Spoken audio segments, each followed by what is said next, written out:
Hola a todos, este es el segundo vídeo sobre los procesos metodológicos de la pericia social, aunque en verdad es el tercero, como digo, porque el primero es la aplicación de la pericia social, el segundo es la recopilación de la información y cómo obtenemos la información, y este tercero tiene que ver con el diagnóstico y la elaboración del informe. Para poder decir lo que es un diagnóstico social, permitirme que lo vaya a leer de un texto que me gusta para poder decir toda la esencia, y yo creo que es importante el que pueda dar esta definición. Es un proceso que sintetiza, interpreta y conceptualiza la naturaleza y magnitud de las necesidades sociales a sus efectos, génesis y causas personales y sociales. Es interpretativo y conceptual, y su esencia no es la recopilación de datos, sino su análisis para establecer relaciones entre los factores. Esto es muy importante. No se trata de recoger datos y exponerlos, sino ver la interconexión de todos esos datos para que nosotros como profesional demos una opinión fundamentada. ¿Cómo debe hacerse el diagnóstico? Parece simple, pero es bastante complejo, porque tenemos que trabajar con muchísima información que tenemos en nuestra cabeza.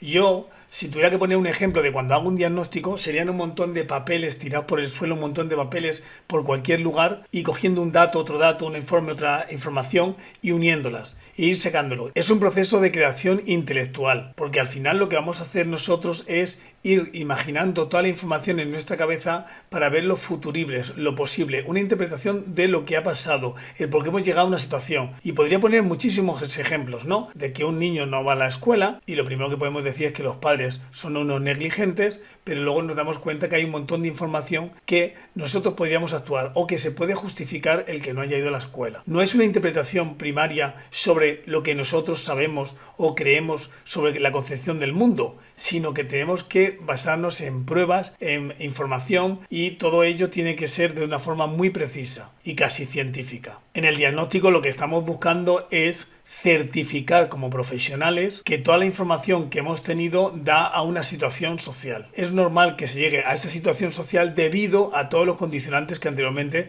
hemos ido viendo y hemos ido interpretando. Y ahí va la clave. Es una interpretación del profesional, con lo cual es subjetiva. Pero también es verdad que como profesionales y como parte científica tenemos que cogernos muchas herramientas para que todo lo que estemos trabajando, todo lo que dejemos en este informe, en este diagnóstico, sea lo más veraz posible. Para ello intentaremos que nuestro informe tenga estas características que te enumero. Por un lado, debe ser holístico y flexible. Holístico, que sea muy amplio, que coja toda la máxima información que pueda ser. Salud, circunstancias económicas, laborales, sociales, familiares, del sistema propio de la familia, el sistema con el entorno en el que se está moviendo la familia, que sea lo más amplio posible. Pero también que sea flexible, ¿no? Que pueda en cualquier momento poder realizar un cambio y transformarse, porque la realidad, si algo nos ha demostrado, es que es modificable, que es cambiante. Y como es modificable y cambiante, el propio diagnóstico tiene que tener esa capacidad. La segunda característica que tiene que tener un diagnóstico es que debe ser analítico y descriptivo. Por un lado, debemos analizar toda la información que hemos recibido y que hay que poner en el propio informe para decir, hemos llegado a estas conclusiones por esta información. Con lo cual, cuanto más analizada esté esa información,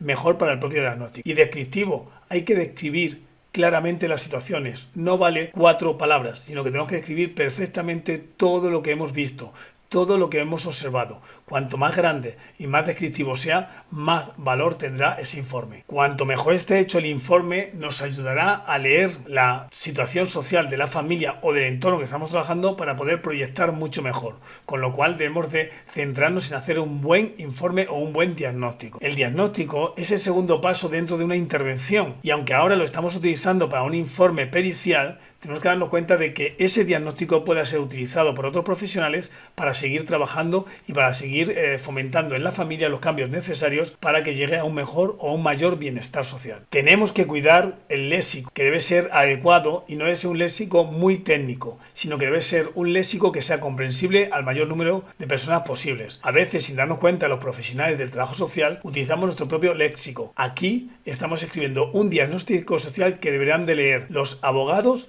los fiscales y los jueces, con lo cual deberemos de procurar que sea entendible a cualquier otra persona que no sea de nuestro ámbito de trabajo. Dar mucha importancia a la información, la cual debe ser relevante y significativa. Que no pongamos en el informe, que no pongamos en el diagnóstico información que no valga, para la situación que vamos a describir después. Si el informe social es sobre la retirada de custodia de unos menores, toda la información debe ser relevante y significativa en esa cuestión que estamos tratando. La demás información no será necesaria y deberemos de obviarla. Y por último, deberemos de fundamentarlo en leyes, protocolos y normas vigentes. No vale de nada en nuestro imaginario, sino que debe ser en una situación social concreta. Y si estamos hablando de ir a un juzgado e ir a un juicio, ir a crear un diagnóstico para un informe social, un informe pericial, deberá adecuarse a las leyes vigentes, a los protocolos vigentes y las normas en ese momento. Y el diagnóstico al final tiene un fin, y ese fin le vamos a saber antes de empezar a hacer el diagnóstico. En este caso, el fin es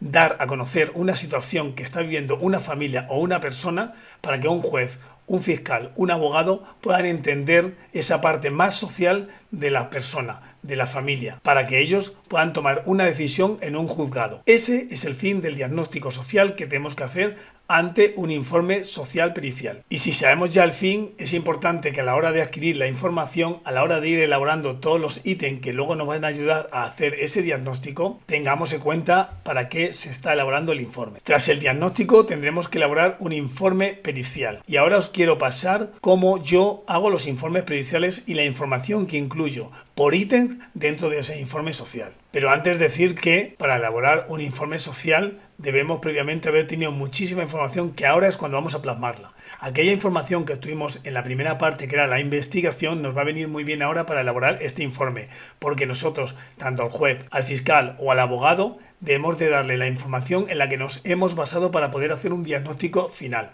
No vale solo con incluir el diagnóstico, porque ahí no sabemos de dónde estamos partiendo, qué es la información que hemos tenido para poder hacer ese diagnóstico. Con lo cual, cuanto más exhaustiva sea esa información que coloquemos en el informe, mejor estará defendido el propio diagnóstico. Como os digo, el diagnóstico se debe basar en una información que sea veraz. Primer ítem que yo dejo en los informes: datos del cliente, nombre, apellido, fecha de nacimiento, filiación, si tiene pareja o no tiene pareja, dónde está viviendo, si hace falta hasta un teléfono, y algunos datos que yo creo que son relevantes simplemente para nombrar al cliente que estamos trabajando. El segundo dato que tendremos en cuenta será el objeto de la pericia. Habrá que identificar claramente por qué se está haciendo el informe pericial, por qué, para quién. Ahí, aunque sean 2 frases o 3 frases, debemos dejar de una forma clara y concisa para qué se ha elaborado este informe. Esto ayudará a cualquier persona cuando vuelva a leerlo o vaya a leerlo, que vea que el diagnóstico tiene un fin. El diagnóstico es para una situación concreta. El tercer paso que yo reflejo dentro del informe es el proceso de investigación que he realizado y el proceso de la creación del informe,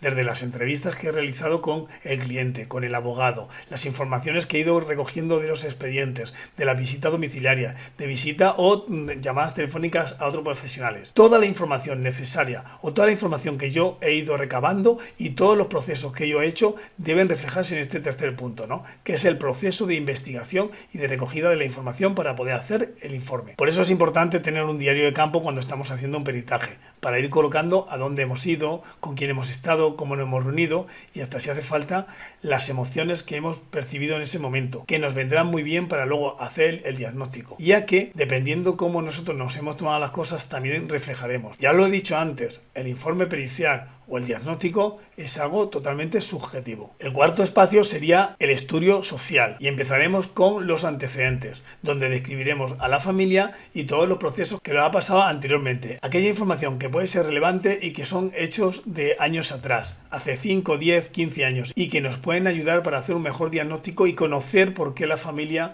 ha llegado a la situación en la que está. Después dejaremos constancia de la situación actual, cómo está actualmente la persona sobre la que estamos haciendo el diagnóstico o la familia sobre la que estamos haciendo el diagnóstico. Importante decir que en la parte de la historia o en la parte de la situación actual veremos todo por ítem o por área, como puede ser el área educativa, área laboral, área sanitaria, área relacional, área familiar, todas las áreas que nosotros queremos que son necesarias para que estén en el informe como datos para que nosotros luego hagamos el diagnóstico. Como sexto punto sería el diagnóstico. Pensar que el diagnóstico puede ser 1, 2, 3 o 15 folios, los necesarios. No tengáis miedo a escribir mucho, porque cuanto más desarrollado está el informe, mejor será para todas y todos, y sobre todo para la persona a la que estamos realizando el informe. Para poder hacer un buen diagnóstico dentro del informe social es importante poder leer bastante diagnósticos anteriormente. En las redes sociales existen muchos diagnósticos que podemos consultar, existe mucha documentación, existe mucha metodología, existen ejemplos de compañeras y compañeras que lo están subiendo para que nos valgan a nosotros.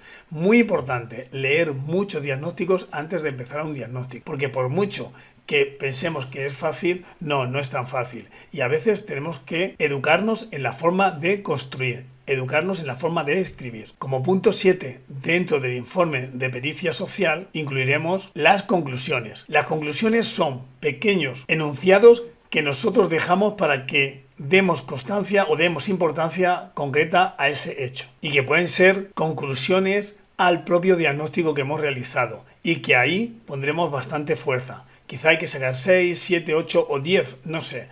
Pero que cualquier persona cuando lea las conclusiones diga, sí, yo me he leído el informe, me he leído el diagnóstico, he leído estos 10, 12 folios y al final se sacan 7 conclusiones muy claras. Porque eso ayudará tanto al juez, al fiscal o al abogado a tener una información mucho más clara sobre lo que queremos contarle. Y por último, y no todo el mundo lo incluye, yo incluyo propuestas. Si tenemos un juez y tenemos un fiscal y estamos ante un juzgado, estamos en un juicio y quizá a veces nosotros como profesionales de la acción social, como profesionales trabajadores sociales, debemos de indicarles cuál puede ser el proceso una vez que concluya el juicio para mejorar la situación de bienestar de la persona o de la familia. Y para ello creamos propuestas. Y esas propuestas son las mismas que pudiéramos crear nosotros en un proceso de inclusión social. Y nada, llegado a este momento ya sabes. Si piensas que tengo razón, no tengo razón, o se me ha olvidado alguna que otra cosa, ya sabes, abajo en la caja déjame un comentario y seguimos hablando. Y como no, espera que vendrá un tercer vídeo y recuerda que puedes ver los 2 vídeos anteriores.